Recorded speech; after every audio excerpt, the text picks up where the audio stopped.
Lancashire border. But she's here now, Pattie Coldwell.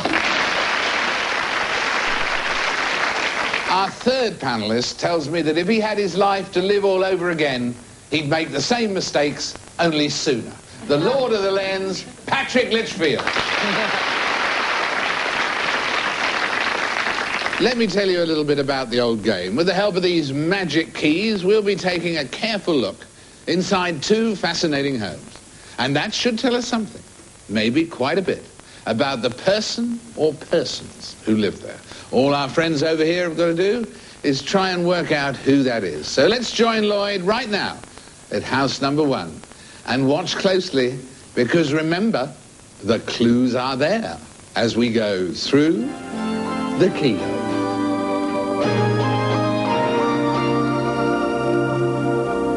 Well, this is everyone's ideal vision of an old rectory, isn't it? It's a fine early Gothic revival building from the first half of the 19th century, and it's built out of local sandstone. See, it's rather surprising to come in here and find this wonderful Fred Astaire-style marble floor. Now, you would expect a rectory to be rather dark and somber. In fact, this one isn't gloomy at all. Part of that's due to these very cheerful colors that it's been decorated in. Now, even though there are some rather heavy bits of Victorian furniture, there's light and air everywhere. A lot of it's thanks to these wonderful Gothic revival windows. I'm rather puzzled by the gloomy and rather quirky corner there. Over the false doorway, there's a black wreath, because clearly these people like having a good time. They're not somber at all. And I love this picture of rollicking ancient Greeks having a rave up. So I think this is a very gregarious household. It's certainly a very artistic household. On this table there are endless brochures and leaflets from theatres and concert halls and arts festivals. And these are people who like to read as well. There's a huge bookcase here. And amongst the things in it is a biography of the great Victorian architect William Butterfield, who very well may have built this house. Isn't this room fabulous? It's got really big windows and a very deep, absolutely sensational Gothic revival cornice running all around it. It's a wonderful room. Very, very impressive and very comfortable as well. Now, here's a rare example of an early piano factory. You just put two pianos together and wait and see what happens. Now, quite clearly, whoever lives here is a maniac about music, because how many other people have Duke Ellington or Django Reinhardt coasters? Look at the color of these walls. It's a sort of burnt orange, and there are lots of colorful, quite jazzy pictures hung up on it. So someone who lives here has a very vivacious, outgoing, perhaps even rather noisy personality. Now, this room is chock-a-block with original details. The door furniture here is fabulous. Beautiful brass finger plate that's decorated with fleur-de-lis, and the most elaborate keyhole I've ever seen. Just look, you can cover it up with this little portcullis. Now, there are lots of family pictures around here, lots of big pieces of furniture. So this is a lively, extrovert family. They have lots of friends. They're very social. And whatever they're doing invariably centers around music. This alcove is dedicated to sound. There are hundreds and hundreds and hundreds of cassettes and CDs here.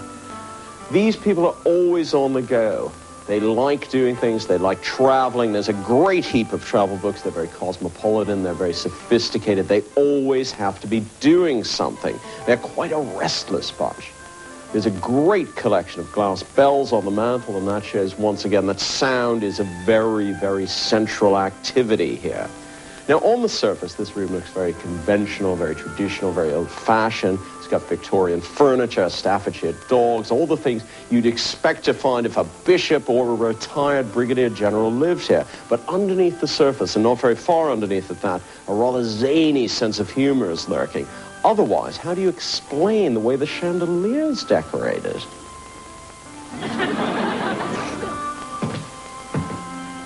This is an unflashy but obviously very hard-working kitchen. There's a huge oven and two sets of rather flashy saucepans. So a lot of time is spent in here preparing endless lunches and dinners for all those friends and that family. But wherever you are in this house, the attractions of song and dance are never very far away.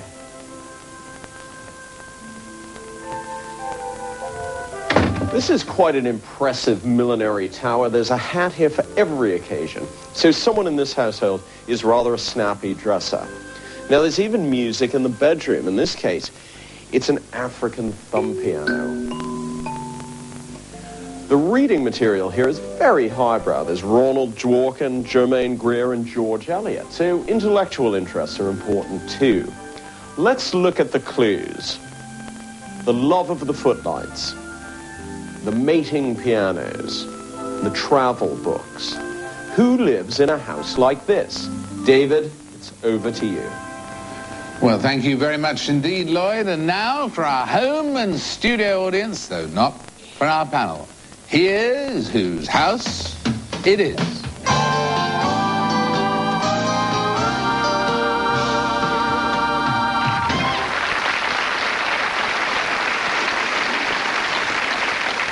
Willie, it's over to you. Why on earth, Loyd, having come to the door and nearly fallen over, then describes the marble floor as Fred Astaire style?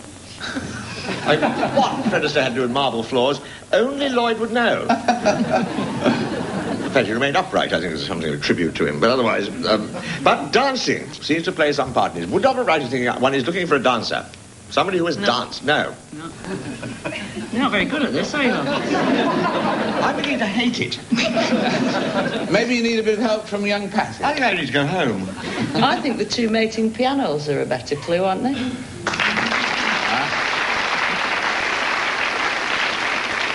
Now, obviously, you're going to try and think of two people who like to sit together and do it at the same time. It's Ravish and Landauer again. and I thought for a minute it might be somebody silly and fun, because he kept saying, whoever this is, it's vivacious, outgoing, noisy, restless. Who do you know is restless, who likes to play piano with their mate? A lot of people, really. Do you think? And I thought for a minute it might be Bruce Forsyth or something like that, but then, no, he never reads. All right, well, we've got a number of no's, then, to lead you on your way. Patrick. I thought, equally, that it must be musical showbiz of some... The other thing was the Muppet. Maybe that's got nothing to do with it, but there was Kermit was in the... Wasn't Kermit? And he had another funny cuddly toy on his bed. It was indeed Kermit on the chandelier. Could have been the previous owners, because you probably couldn't get it down anyway. I've come to distrust this show totally. I mean, all the things he mentioned I've written down here, actually nothing to do with it. I want to ask Patrick a question. Yes, do. Do you think, I mean, it's a big house. Yes. You know, a bit of money going on here. I mean, but there's money and money, isn't there? I suppose, yes. Would you call this aristocratic money or a bit showbiz? More showbiz. Right, okay. Well, no. I'm walking in the You've got showbiz, Do you've they got compose, music. these good people? Pardon? Do they sit there composing away? Do they compose? There's excitement on the face of Pattie calls Loyd Webber. They sing more than they dance. They don't dance at all. It's either Go on. Cleo Lane and Johnny Dangles. Cleo Lane and Johnny Dangles. We come through the keyhole.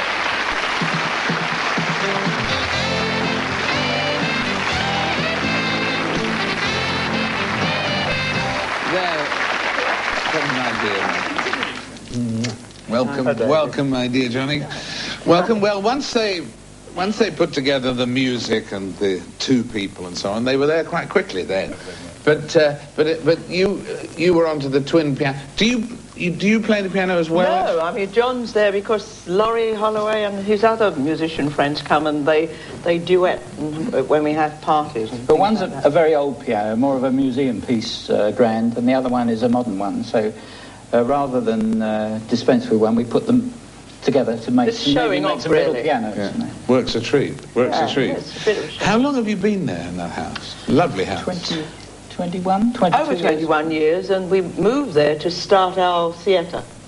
There's a theatre in the back garden as well. And all those things on the table were our programmes on the little table there, of our own theatre, and other people that want to advertise what they've got on as well. And Pattie was mystified. Was the wreath anything to do with motor racing? Or? That was to do with the first year that I had conducted the London Symphony Orchestra Summer Pops. at the end, just to, I don't know, just for something to signify it and not give me a bunch of flowers, which might have looked a bit sissy, they gave me this wreath and put it around my neck. Oh, so it was like a winner's. Taken from racing driving. So you were right about it being a bit of winning there. You know what gave it away to me when I think back? That's when it was the Duke Ellington and Django Reinhardt. I mean, when I think of that style of music, I think of you two, and you know. Yeah, well, that was obviously the giveaway. That was the Jazz FM beer mugs, beer mats, whatever they were. Yeah. And Kermit was. Presumably you did I did the Muppet Show, and Jim Henson, they gave you these little trophies, and he went up on the chandelier one Christmas and never came down. Been there about 15 years, just comes down for a wash every 2 years. Just comes down for a wash, then goes back up there. Well, talking of souvenirs, we've got a souvenir here. It's not quite Kermit the Frog, the immortal Kermit, but it's the immortal keyhole key. Oh, wonderful. So we'd like to add that to your collection. Well, I'll put it in my loo, where I put all my trophies. All right. We'd be honoured to be in your loo, both of you. It's great to have you both with us, Cleo and Johnny. And we'll take a break. I wonder who's next.